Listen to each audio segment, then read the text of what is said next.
Hey everyone, it's me, Chris Trevino Talks. So this is going to be my official entry into this podcast I want to build, and it's going to be unconventional.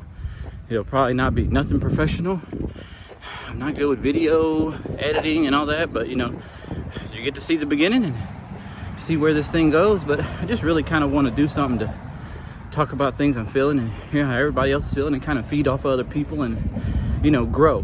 And so that's the most important thing. And yes, I am a runner, but not all these are going to be about running, and I want to try to make it relatable to where it can be used for other aspects of your life. So today I want to talk about failure, how we look at it, how you look at it, how I look at it. I'm not here to tell anybody how to handle anything, because to be honest, I could barely handle what I got. So if I give you a little example of what I'm learning about failure, and I had many failures in my life, but I'm gonna use this one as the running relation to failure, which is I tried a 100-miler last October and I failed at 18 miles, and that really got in my head for a long time, and months. I'm not even lying to you, like deep, for whatever reason.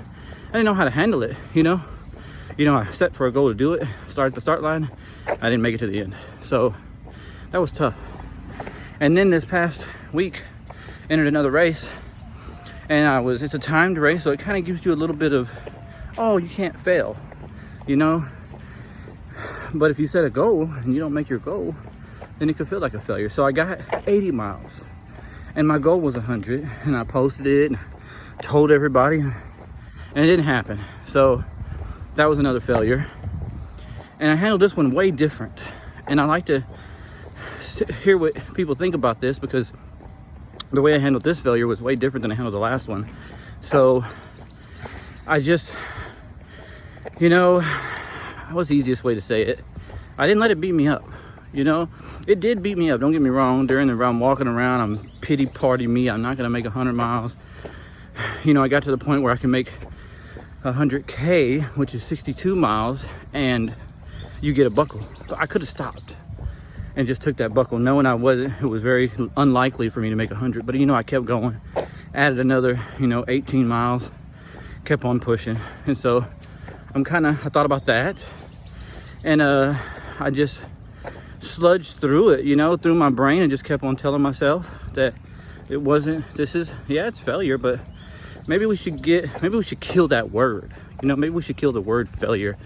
And I hear a lot of people preach about it's not failure, it's just your next step. And I like that. I don't know if that works for you. Some people it doesn't. Some people like to aim really high and then they fail short.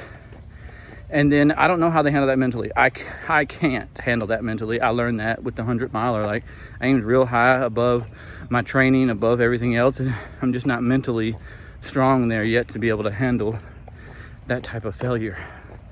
So, without going all over the place, I want to say what I learned from these two failures that I've had in running is that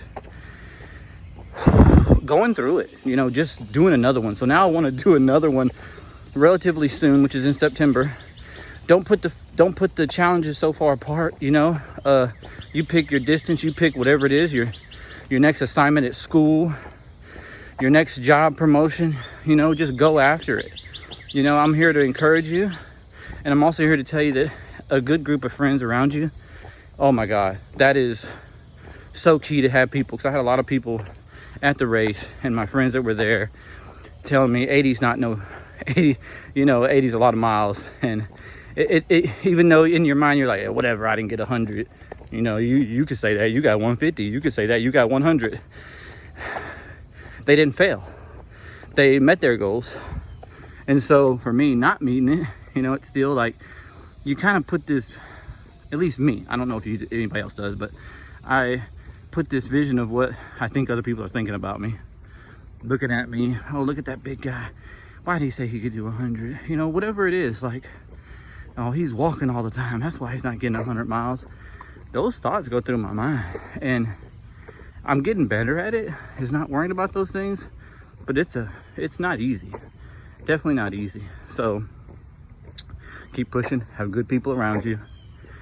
Know that however you deal with failure, and I'd like to hear it. I would love to hear how people feel, how they handle failure. Maybe there's something I can learn from somebody else, because that's the whole point of me getting on here and talking and trying to build a podcast, a platform, is because I want to grow. I want you to grow. I want us all to grow, because I'm a big believer that we grow from each other more than any other aspect of our life. And I will tell you that with this small snippet, so I don't get carried away too much, but I don't know if you know, but I drive Uber full time for the last 2.5 years.